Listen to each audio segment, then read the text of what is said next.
surprises, you know. In what sense? Of a lot of people, like people you know. Oh my! You know? I'm so sorry.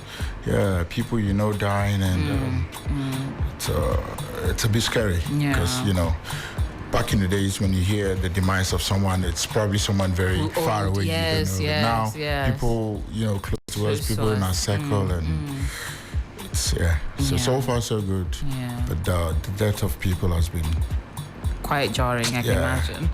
Now, in terms of, you have an interesting way of just veering in and out of social media and just reclusing yourself a bit, coming back when you need to and all of that. How, beyond wanting to make people miss you a little, is it because sometimes you prefer to keep the projects you're working on hidden beforehand? I have a name called Sniper D. That's my other name. Yeah. So I've always been unpredictable. Yeah. I think it works for me. If I want you to know something, you know it. Yeah. If I don't want you to know, no matter how, you will never know. Yeah. So sometimes you have to give them the gift of missing you. Because I've been doing this job for the past, if I'm not mistaken, 17 years. Wow. So you've seen a lot in the industry. No, 2005. 18 years. Yeah. What's been the biggest change you've seen in the industry over the last 18 years? At the moment, we see, a lot of young actors and actresses coming up, and it's looking good. So for posterity, we are also going to leave the baton for them to carry on. So it's impressive. So far, so good. Now, on the issue of young actors and actresses, a lot of a new trend, I would say, has been influencers now becoming the stars of productions and things like that. What have been your thoughts seeing largely people without any formal acting training sort of now taking their jobs reserved for people, thespians like yourself? They can't take the job meant for me because I have a way of marketing myself. But the sad story is there's a phenomenon going on. I don't think it's Ghana alone. I'm not a fan of TikTok. I'm not really prominent there. Yeah. But people want to laugh. There's a lot going on in the world. People just want humor. They want to laugh. They want to forget their worries, their sorrows, and these TikTokers are doing it. They do videos, they do music videos, and it excites people. So to some extent, they're also doing their own job, and I feel they deserve the fame that they get. But should they be now the focal point when it comes to the acting industry? Well, I've not really seen them in the movie fraternity like that, except on TikTok, because most of the job that I've been on, I've not really seen, except for the one I did for Delay, which had some TikTokers on it. But largely, in terms of the Ghanaian industry, it's not shifted drastically. No. Because the thing is, if you are talented or gifted in certain ways, when you come to the real movie making, if you don't have the requisite training, you'll be found wanting it. So it's not about having the numbers on TikTok, it's about having the discipline for the profession. So now it would seem also in terms of the consumer, instead of the usual time where people used to wait, anticipate premieres, anticipate going to the movies and stuff, there seems to be a large shift, of course, based on the ease after COVID towards streaming.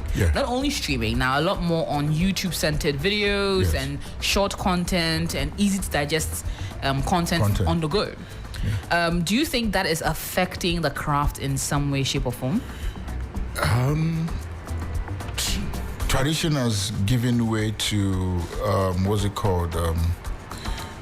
More like there's been a whole lot of change in terms of modernization. Back in the days, we used to sell DVDs.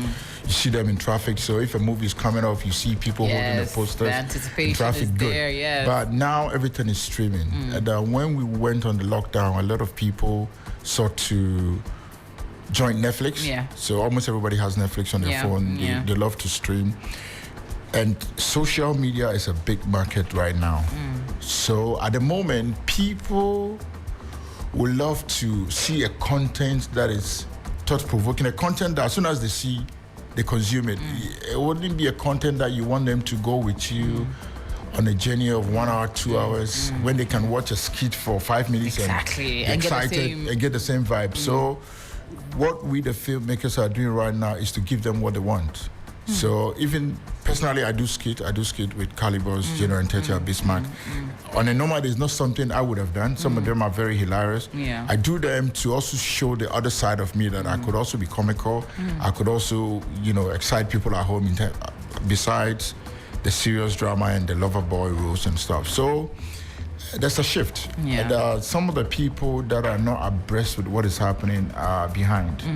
Because, for you to really be in the game, you always have to join these young ones because they are innovative. They're coming up with new trends every now and then. So if you really want to, get paid, you need to join them. Like that. That's what it is. I like that. Yeah. But you yourself are a very versatile actor. But it got to a point in the industry that you almost seem to be typecast. That's why I went to the US. Yeah. Because it was like, even though you have so much range to do so many things. Yeah, they didn't want to see it because it was more like they felt the lover boy role was very syllable and they wanted to tag me with that. And I felt like I had so much more within me. So I had to take a French leave. I left for a while. I came back. And I continued. So sometimes it's not a fault, because I've done movies that I was a pastor. I've done movies where it's action filled. Yeah. When they don't see the lover boy thing, they go like, oh, I want Prince to probably hold a girl or woo a girl, and I don't know, but it's all good. Yeah. But you're also a family man. How has that changed how you perceive your craft, knowing that? Because you have the cutest kids, honestly, in the world. Thank you. But like, how has that maybe changed you as not only an actor but also as a person? Okay, so when I started movie, I was excited. It was youthful, exuberance. Whatever the director tells me to do, I don't even question it because I was excited. But now, as a family man, there are certain rules you give to me. I'll tone it down in terms of presentation. It will still make sense. And so I tone it down. And personally, people have always thought I enjoy kissing girls in movies. No, I don't. You do not? No, I don't. But who's the most enjoyable kiss you've had, if I may ask? I don't remember. You can't? Yeah. Are you sure? I don't remember. Maybe. You've acted with quite a few. Yes. Yeah, a few lovely ladies. Almost all the ladies. Yeah, all the leading ladies in Ghana. Which one was... Which one did you anticipate? Who did you go into the scene with saying like, hey, this might be interesting? Okay, so this is how it works for me. If I have to act with you, spontaneously I assume you're my girlfriend. So there and there, as soon as they say cut, everything is gone off my head. So I don't really think there was anyone that I anticipated. Maybe outside Ghana. Outside Ghana, who was it? Yeah, maybe. Who was it outside Ghana? Who was it outside Ghana? No name in the... That was smooth. But in terms of outside Ghana, you've also done some nice international productions. Yes. There was a Hollywood movie. Yes. Now tell me about how different it's like working on such a set as compared to working on a set either in Ghana or in Nigeria. Or maybe give me the difference of working on a Hollywood set, working on a Ghana set, and working on a Nigerian set. Okay, so I'm going to be very honest. Please. On Ghana set, we're very liberal. We are free. We do things in our own time. We are not bothered, There's no urgency, because we know each other. So if a call time is 8 a.m., somebody might show up at 10 a.m. 10 is not a problem. I'm stuck in traffic. It's okay. So there will be few exchanges, but life goes on. In Nigeria, if they pay you in dollars to come and film there, remember they have good actors. So they have male actors. They're flying you. Why are they flying you?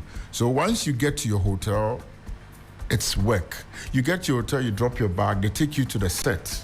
They're giving you the script prior to you coming. You get on the set, it's like a military zone. I finish a scene, and the next scene, the costumier is holding the costume. Gets into it. Yeah, gets into it. Let's go. It. Yeah. And these guys are not like, they don't care who you are, whether superstar. It's work. And you see a small boy holding the shirt like, Chairman, I beg, make go. You won't even There's not even, please, patch. No. Yeah. Thank you. Let's go. No, you won't get the luxury of looking at your phone to check. No. Chairman, I beg. And Let's they do it in a jovial, funny way. Let's go. So they move you to the set, make up, you shoot. As soon as you're done, they look for a place for you to change, you shoot. There's no time for hanky-panky. No.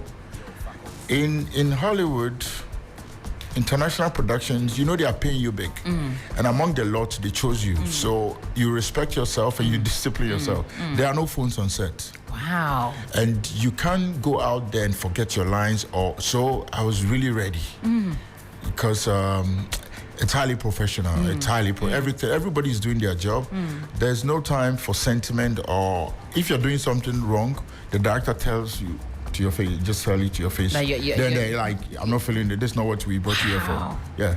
So there's a bit of tension when you're doing international jobs because they believe so much in your craft. That's how come they chose you. Exactly. And they're paying for hotels, paying for stuff. So they've invested in bringing you there. So you need to deliver. So there's no stories. There's no story. But in Ghana, it's okay. So that's the only approach, work approach. In Ghana, we're laid back, we're cool. Especially we all know ourselves. So I don't see why you should get angry if I come on set at 11 a.m. What's the biggest challenge in the Ghanaian industry you've recognized? Okay, so it's two things. One, it's love among us. Two, it's acceptance. Okay, the love is you're doing a movie. I'm not in the movie, but I should be able to promote it because it's all in the industry. Yeah. But here's a situation whereby people don't want to promote other people's work.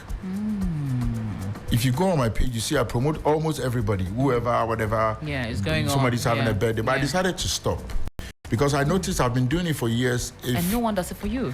It's not like no one, they feel like... it's a right. Yeah, it's a right for me to promote this. And it's like I have to beg them to do they see posters or they see things about me and just post on their story. So I said to myself, I said, okay, nobody's bigger than anybody. If you're not pushing my craft, I won't push yours. So sometimes people have been doing production. I just watch. I watch it. I don't promote it because it doesn't make sense. We are all in this movie fraternity together. If it's good for you, it's good for me. Yeah, Puff Daddy, 50 Cent, Snoop Dogg, they post and promote each other. They even promote the young lads coming up. So I don't see why you have a social media page, you claim you're my friend, or we are colleagues. There's something about me you don't want to promote, but yours, you want me to promote it? No. So I've stopped doing that. And the acceptance is, we should all understand we are different people. Everybody's fame is different from the other. You might be liked by the kids. Some people might be liked by the middle class. Some people might be liked by the elite. So we all have our sections. The very day we understand that, we won't have problem. You won't be jealous if you see somebody on TV doing it so well and maybe you've been home for like 3, 4, 6 months. Accept the fact that your time will come. And sometimes so it's all got to do with the relationship with people and the branding.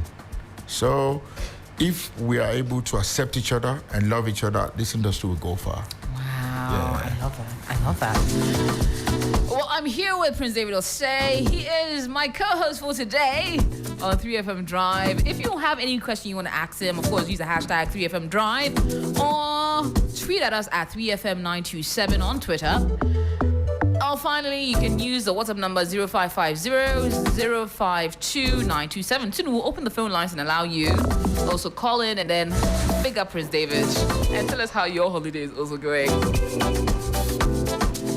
A successful actor through and through, but as well, you've also delved into your own productions. Yes.